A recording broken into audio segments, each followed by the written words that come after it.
number 2 rank for the WrestleMania all-time trilogies, The Undertaker versus Triple H. So we agree that this is our second favorite. So yeah, this was right here. Fantastic stuff from two of the all-time great legends. So I can say Triple H and Undertaker, they had a lot of great moments, a lot of great matches with a lot of other people. But you know what? This trilogy here is just only one piece of why these two are so beloved and have totally earned their Hall of Fame inductions. Taker a few years ago, Triple H most recently this past weekend. So man, absolutely stuff. When I look back on this trilogy though, I will say this: I don't think this trilogy to me was industry changing. That's gonna be in our number 1. This didn't change like the industry. Like, man, the industry is what it is today because of this trilogy. I can't say that honestly, but that doesn't make it bad. What this was here, I think this whole entire trilogy, this is a love letter to long-time loyal professional wrestling fans, a love letter to long-time WWE fans. I mentioned earlier, Triple H and Undertaker, they weren't the guys. They weren't Rock or Stone Cold Steve Austin, the faces of their company, but what they were extremely strong sort of co-stars, extremely strong supporting people. Like Rock and Austin may have been the draw, depending on what type of WWE era you're watching. They were the draw, but people like Undertaker, people like Triple H, they kept you. Like, gosh, the Triple H and Rock feud, the Undertaker Austin feud, like Triple H and Taker, you wanted to see what these guys had going on in their career, even if they weren't sometimes the biggest reasons why you maybe were turning on, in terms of like when Rock and Austin, obviously as you get later on in their tenured, Triple H and Taker were definitely becoming like some of the big draws for why you may want to watch WrestleMania. But like when Rock and Austin were at their hottest, you wanted to see what Triple H and Taker had going on too. And that's kind of what I think. Like even that first match at WrestleMania 17, once again, Rock and Austin, they were the draw. That was the big main event for WrestleMania. But right under that, you wanted to see Triple H and the Undertaker go at it. And then when you get to those later matches, WrestleMania 27, 28, by that point, a lot of us had grew up. These, we were kids when they first fought at WrestleMania.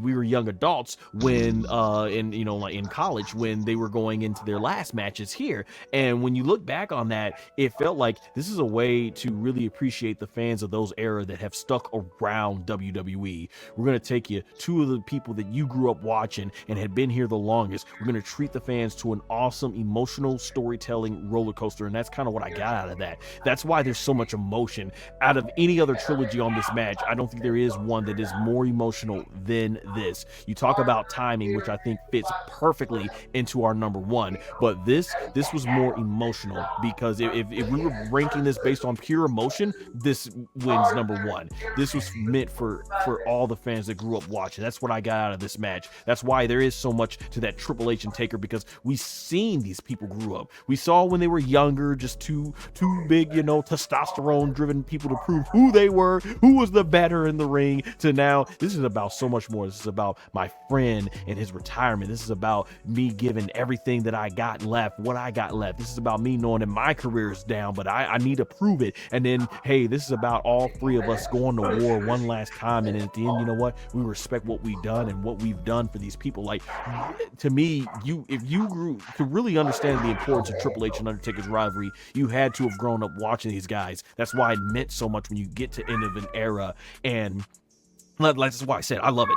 I love this trilogy, and to me, like I said, it didn't change the industry, but rather it was just one giant thank you to fans like us that grew up watching these guys, fans who have grown up in this era of wrestling. And I think that's what makes this so special, and I'm thankful for what the Undertaker, Triple H gave in their careers for us. So that's what I remember, and that type of emotion and the match quality for what these guys were able to do when they were young. younger, and still, even with the limitations when their bodies had a lot of mileage, to still go out there and put on the type of matches that they were putting on and put their bodies through what they were doing. It's just fantastic, man. And that's why it easily surpasses what I think our third ranking did. Man 0001, you grew up watching these guys like I did. Why did you put the Undertaker, Triple H? Well, how do you remember the Undertaker, Triple H? Because I'm pretty sure we'll get into why we make our number one that one. But yeah, you put it at number 2. Go ahead. Your floor is yours. All right. So this feud right here is the battle of the facilitators. These are the guys that they're not necessarily going to make it to anyone's all-time great list in terms of marketability and everything else. These are guys that make money, and they've made some money, and they've also helped so many others make so much money for the business. These are people that help make stars. These are guys that have worked with so many generation of wrestlers. You have these are guys that worked with everyone from the golden age era, the new generation era, the attitude era, the ruthless aggression era, and these are guys that that worked with people in the reality era, and so on and so forth. These are the guys that have facilitated the wrestling that we hear. These are the guys that have paved the way for all the wrestlers that we see. These are the these are behind the the scenes now. They're helping out the current talent behind the yeah scenes. yeah. So these are the people that they've gone on and they've done so much. It's like both of them have wrestled. Both of them have wrestled Hulk Hogan, Ric Flair. They wrestled Seth Rollins, John Moxley, and Roman Reigns. These are guys who've wrestled the likes of CM Punk, and these are the guys who've gone on and they've gone on and they've had matches against so many of our past, present, and future stars of the industry. So this is these are the facilitators, and this is a battle of the gatekeepers. The King of Kings and the King of Kings. The cerebral assassin, the Game Triple H, and the Dead Man, Big Evil. The Dead Man, Big Evil, the American Badass himself, the Undertaker. These two guys are the gatekeepers and the facilitators. Once these guys put, because in this industry, these guys, once they put you over, that's what, once these guys put you over, you're pretty much a made man. Once you get in there and you become a made man, you become a superstar. I mean, you look at it, you look at all of the people that they faced, especially at WrestleMania. These are guys that even in defeat, they put you over and you go on to become a superstar in this industry. I mean, what I mean? Stands a couple, for the Undertaker, stands a couple of guys that are, his earlier WrestleMania opponents weren't all that exciting, but but you look at WrestleMania 12, let's see, and you look at WrestleMania 12, 13, 14, you gotta miss 15, and then you go to WrestleMania 17. This right here is the Undertaker, putting on an all-time great here, at WrestleMania 17, and then you fast forward so many years later you fast forward 10 years later, and he's putting on an all-time great with Triple H again, and they do it again the next year. And and you truly have something there. And then you have them out there, and they're helping so much in the business.